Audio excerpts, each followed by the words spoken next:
Hello, listeners. Welcome back. I've got a fun story for us this week. It's one that I wrote a few months ago when we first came up with our demons theme, and I'll be interested to know if you know what demon this is about. The name of this story is There Are No Wolves in This Forest. But before we get started, I have a quick announcement.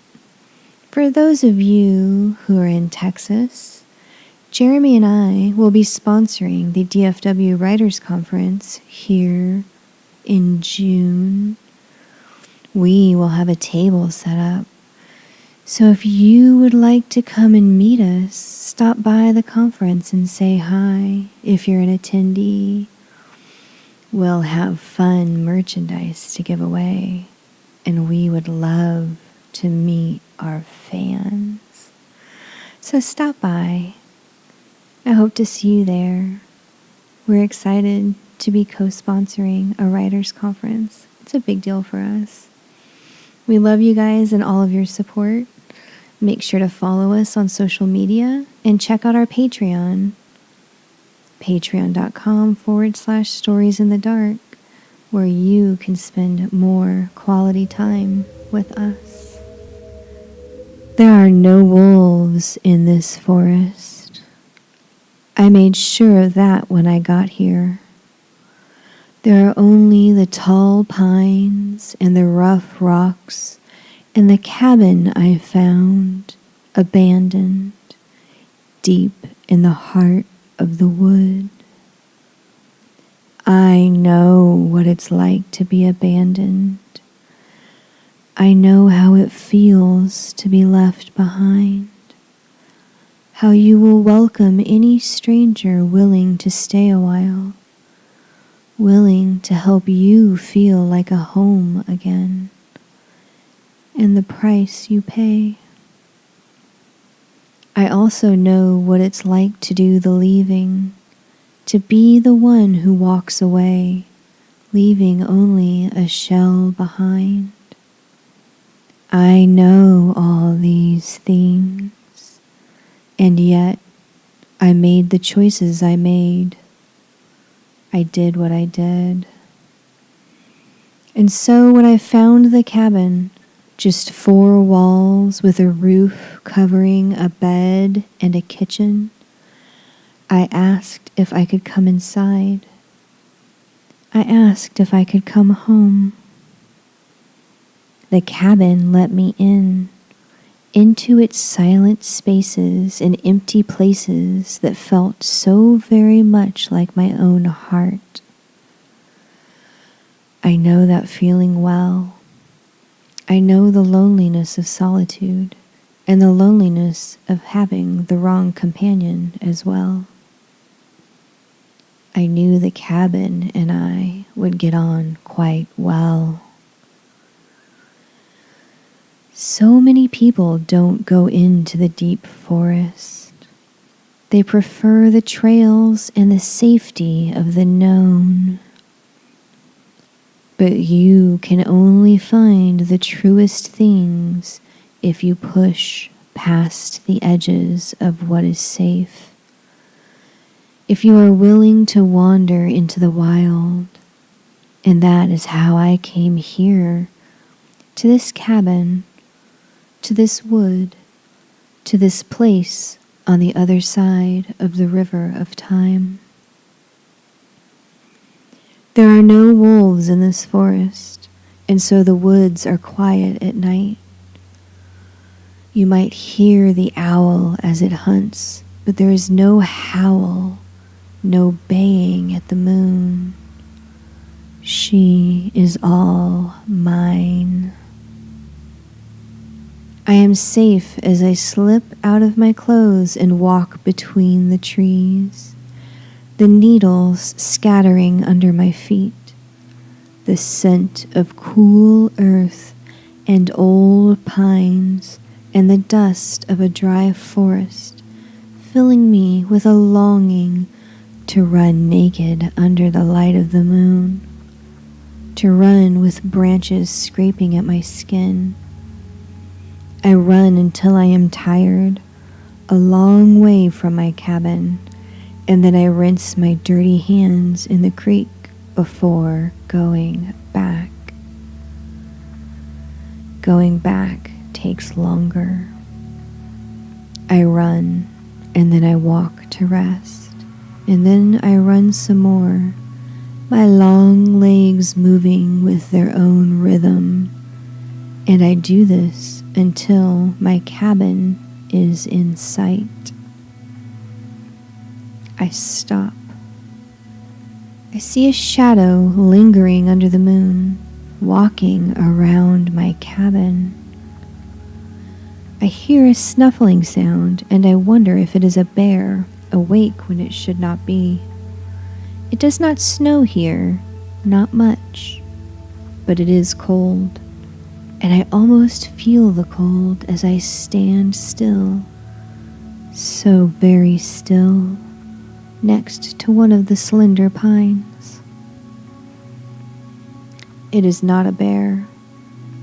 It raises its head and howls, and every hair on my body stands on end to hear it. It is the sound of loneliness and an endless, aching hunger. It is not a wolf. It walks on two legs, and its eyes glow, and its arms are too long for its body. It is an unnatural thing. I can sense it with all my senses, the regular 5, and the extra one that comes to us, like an extra finger or green eyes. I know how to keep myself from harm, and I do. I hold myself in stillness until the beast moves on, and then I wait another half hour before I walk to the cabin. There is a smell. It is rank and musky and foul. It is not an animal smell.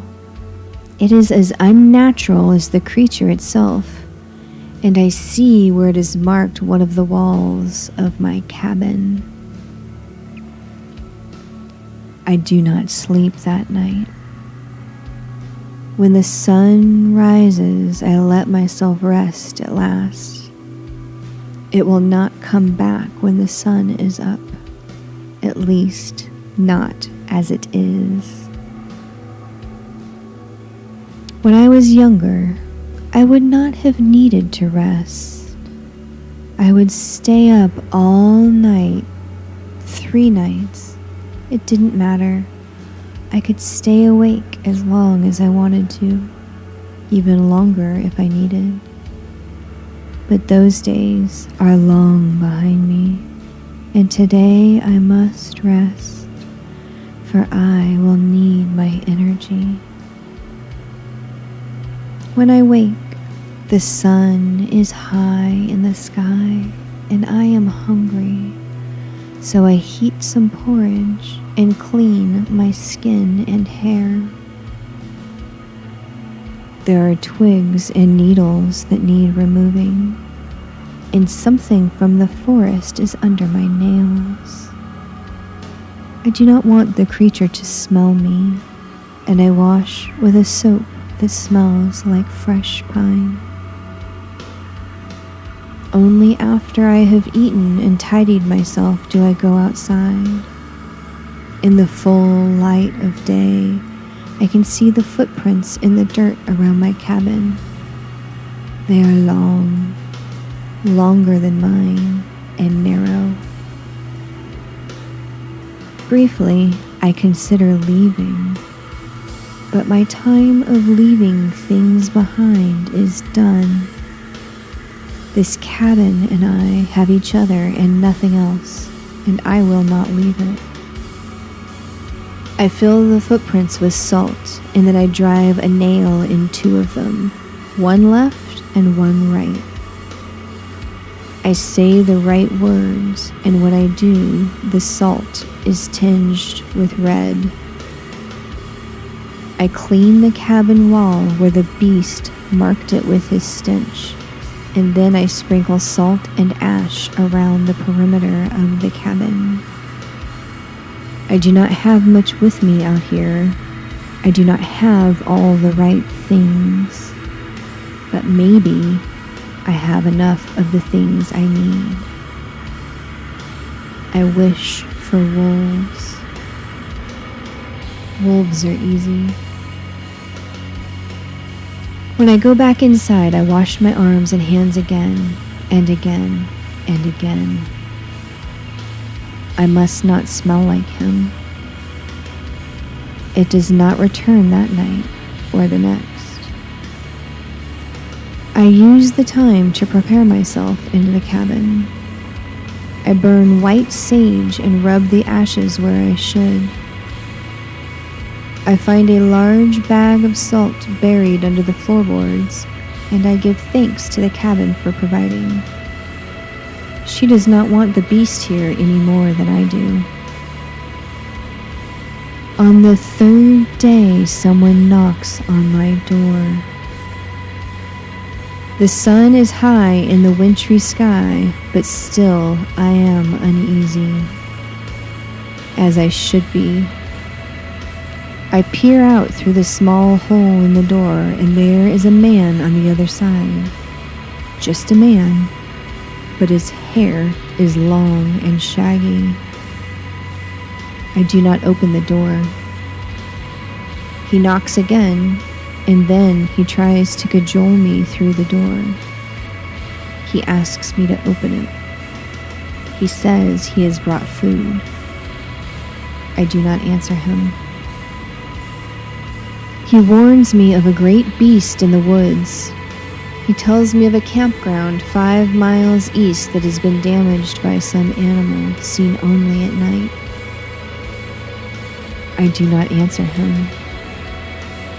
He pounds on the door, and the door, the wall, the whole cabin shakes. "Let me in," he hisses. But the cabin and I are in agreement. He will not come in.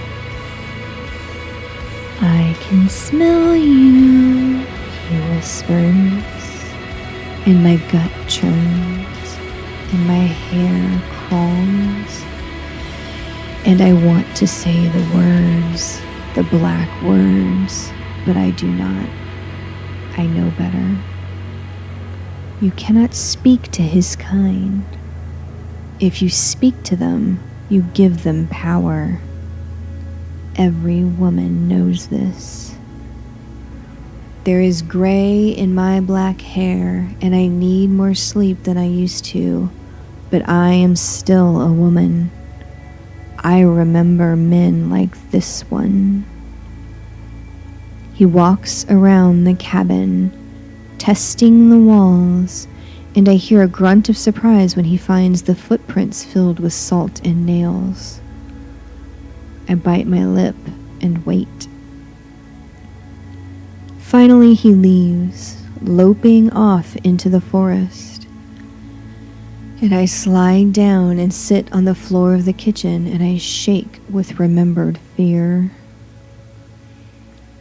I set more salt and ash outside, but I know the beast will not be held off for long. I need to hold it off for as long as I can. I do not have a car out here or a gun. I do not know if I would use a gun if I had it. I watch the moon rise and bathe the forest in her silvery light. My breath plumes in the cold air of the forest at night in winter. It is a beautiful time here. I do not want to miss it. At last, I am ready. When the beast comes back, the moon is full, riding low in the sky, watching us with pregnant eyes. I am not in the cabin. I am in the woods, not far enough to see it walk up to the cabin. It snuffles around and scratches at the walls, the door. It is larger than a man, but it is gaunt, emaciated, and it moves with a wiry strength as it paces around the cabin looking for me. I ask the moon for strength, and then I step out into the clearing between the trees and my cabin. I am naked. I do not say anything. I wait. The beast smells me before it sees me. Its snout turns towards me, and I see the man in the beast in the man, the beast that wants human flesh. I wonder how long he has been this way. What turned him into this?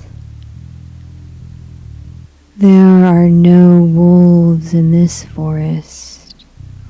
There is only me as I drop to all fours, sleek, my green eyes shining in the night, my black fur silvered with gray, and my roar shakes the forest as I crouch, tail lashing, and pounce on the beast that disturbs my forest and thinks it will best me.